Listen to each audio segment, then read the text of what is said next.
Halo, perkenalkan nama saya Sinun, NIM 1914011087 dari Komjen. Langsung saja, pertama kita akan membahas tentang IT Audit. Audit itu adalah suatu kegiatan peninjauan ulang data-data konkret yang pada suatu laporan untuk memastikan keakuratannya, seperti memastikan tujuan yang kita sudah buat di rencana awal dengan hasil yang kita dapatkan nantinya. IT Audit adalah bentuk pengawasan pengendalian infrastruktur teknologi secara menyeluruh. Dapat berjalan bersama-sama dengan audit finansial, audit internal, ataupun audit kegiatan pengawasan dan evaluasi sejenisnya. Nah, sini mengapa kita memerlukan audit? Pertama, kita harus memerlukan audit agar kita dapat memastikan kelengkapan data yang dimiliki oleh suatu perusahaan, semua transaksi yang telah terjadi misalnya. Nah, lalu kita juga bisa memastikan ketepatan seperti apakah akurat yang sudah kita dapatkan, memastikan eksistensi seperti memastikan apakah harta-harta atau benda-benda tersebut tetap ada atau memang ada. Nah, IT audit juga dapat membuat penilaian, membuat klasifikasi, dan membuat cut-off yang tidak penting. Nah, lanjut lagi, siapa-siapa saja yang dapat diaudit? Audit sendiri itu dapat berfungsi sebagai perantara untuk semua hal. Contohnya saja kita bisa ambil organisasi ataupun kita bisa ambil di keluarga kita sendiri. Misalnya pendapatan bulan ini 5 juta dan direncanakan akan memakai 3 juta untuk ini. Nah, di hasilnya nanti di akhir bulan akan kita cek lagi kembali apakah 3 juta itu digunakan dengan benar, apakah 3 juta itu digunakan untuk ini itu, apakah barang tersebut juga ada. Siapa saja yang dapat mengaudit? Audit sendiri dapat dilakukan oleh auditor eksternal yang berasal dari luar organisasi. Yang kedua, auditor internal yang dapat berada dalam organisasi, dapat juga dilakukan oleh akuntansi, juga dapat dilakukan oleh inspektur jenderal, eksekutif audit, dan sejenisnya. Yang kedua, di sini saya memiliki audit dalam konteks. Tata kelola IT adalah unsur tata kelola perusahaan yang bertujuan untuk meningkatkan manajemen teknologi informasi secara keseluruhan.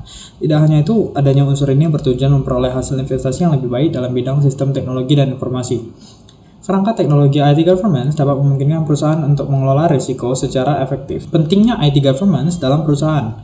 Pertama, akan mendapatkan percayaan dari pelanggan. Yang kedua, mengontrol risiko. Fungsi ini merupakan fungsi yang paling penting dalam IT audit. Yang ketiga, meningkatkan produktivitas kinerja perusahaan, sehingga mereka bisa berfokus dengan pekerjaan masing-masing. Yang selanjutnya, kita di sini memiliki fokus area IT governance. Nah, fokus area IT governance memiliki 5. 1. Value delivery, yaitu berfokus memastikan bahwa TI telah memberikan manfaat yang telah dijanjikan terhadap strategi serta berkonsentrasi pada pengoptimalan biaya. Yang kedua, strategic alignment, berfokus untuk memastikan bahwa hubungan bisnis dan IT berkaitan satu sama lain. Yang ketiga, performance management, bertujuan menjalankan dan memonitor implementasi strategi. Yang keempat, resource management, berfungsi mengarah kepada pengelolaan sumber daya TI yang kritis dan melakukan investasi optimal. Yang kelima ada risk management yang sangat penting dan cukup luas, yaitu fungsi untuk fokus sebagai transparansi yang menjadi signifikan dari risiko yang ada, serta menanamkan tanggung jawab manajemen risiko ke dalam masing-masing tim. Nah, fungsi IT audit dalam tata kelola juga memiliki sertifikasi, seperti contohnya jenis sertifikasi dan standar organisasi telah saya lampirkan di sini. Nah, untuk contohnya sendiri saya akan mengambil studi kasus dari evaluasi layanan BPJS TK Mobile dengan menggunakan domain delivery. Nah, mereka menggunakan framework COBIT 5. COBIT 5 sendiri adalah framework yang cukup terkenal, diterbitkan oleh ISACA. COBIT adalah kerangka kerja komprehensif secara global, telah menerima praktik analytical tools dan model. Nah, ini merupakan salah satu contoh tata kelola IT. Ketiga, saya di sini memiliki internal audit. Internal audit, apa itu internal audit? Adalah penilaian yang sistematis dan objektif yang dilakukan oleh auditor internal untuk memeriksa dan mengevaluasi kegiatan organisasi. Audit internal hadir untuk membantu pencapaian tujuan perusahaan dengan memberikan penilaian yang tidak bias sehingga dapat menyampaikan rekomendasi yang memiliki nilai tambah bagi suatu perusahaan. Audit internal biasanya dilakukan oleh unit yang ada dalam perusahaan yang memiliki tugas untuk melakukan audit terhadap perusahaan itu sendiri. Tujuan audit internal adalah membantu manajemen organisasi dalam memberikan pertanggungjawaban yang efektif. Audit internal akan melakukan analisis dan memberikan saran serta penilaian dan mendukung pencapaian tujuan perusahaan.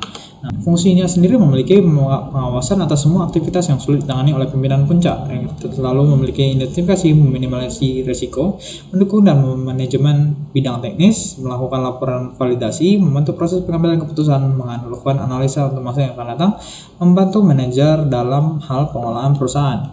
Sedangkan apa saja penghambat-penghambat dalam internal audit? Kita lihat contoh studi kasus di sini. Saya memiliki studi kasus dari SMKN 1 Buduran 1, seperti contohnya mereka melakukan internal audit. Dan faktor hambatan di sini adalah beberapa guru masih menganggap bahwa audit internal akan menghambat tugas utamanya sebagai pendidik. Internal auditor juga memiliki peran ganda sehingga konsentrasi terbagi. Dalam audit internal, anggotanya berasal dari internal sekolah sehingga dalam menyerahkan laporan tindak lanjutnya tidak sesuai jadwal.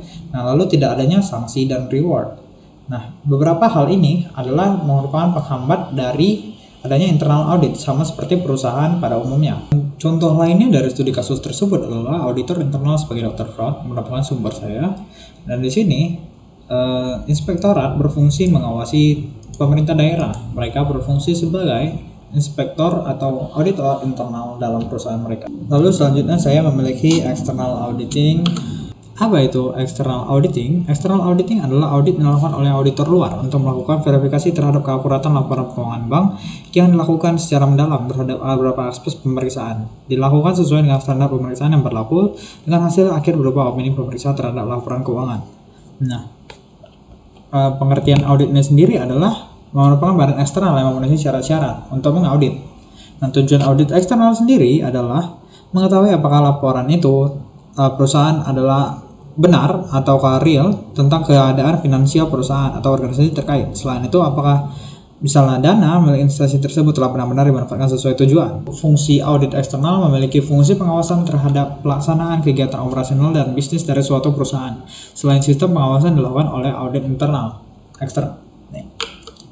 Lalu lanjut, di sini saya memiliki sebuah situs dari USG-EDU. Di sini menampilkan bahwa penghambat dari external audit itu sendiri ada 5. Nah, pertama di sini resolusi inadequate internal control, reserve for tuition carry over improperly calculated, CFA information did not agree with federal expenditure activity reflected in accounting records, inadequate accounting procedure, and inadequate control over financial reporting. Nah, selain itu, di sini saya juga memiliki contoh dari studi kasus, yaitu auditor eksternal PT Bank Mandiri. Nah, fungsi ini sendiri diimplementasikan audit laporan keuangan perseroan oleh akuntan publik dan kantor akuntan publik dalam rangka memastikan bahwa informasi keuangan dimaksud berkualitas mendapatkan hasil yang sesuai. Di yang kelima, kita memiliki tipe-tipe audit. Types of audit sendiri memiliki 5. Pertama, saya akan menjelaskan tentang financialnya. Nah, tujuan utama audit keuangan adalah melaporkan identifikasi kesalahan dan kelainan bila terdeteksi dan yang akan memberikan dampak material. Nah, lanjut, apa itu operational audit? Operational audit adalah cara pemeriksaan perusahaan dalam menjalankan bisnis dengan tujuan meningkatkan efisiensi dan efektivitas bisnis. Tujuannya sendiri memahami bagaimana proses kebijakan prosedur dan jenis manajemen di masa depan menghasilkan efektivitas dan efisiensi maksimal. 3. Ada sertifikasi audit, yaitu audit evaluasi formal dari satu atau lebih aspek kemampuan operasional terhadap persyaratan eksplisit yang terkait dengan standar metodologi yang ditetapkan secara eksternal. Nah, sebagian besar sertifikasi harus dilakukan oleh badan luar yang resmi dapat melakukan external auditor itu sendiri. Nah, lanjut, compliance audit. Compliance audit adalah audit kepatuhan.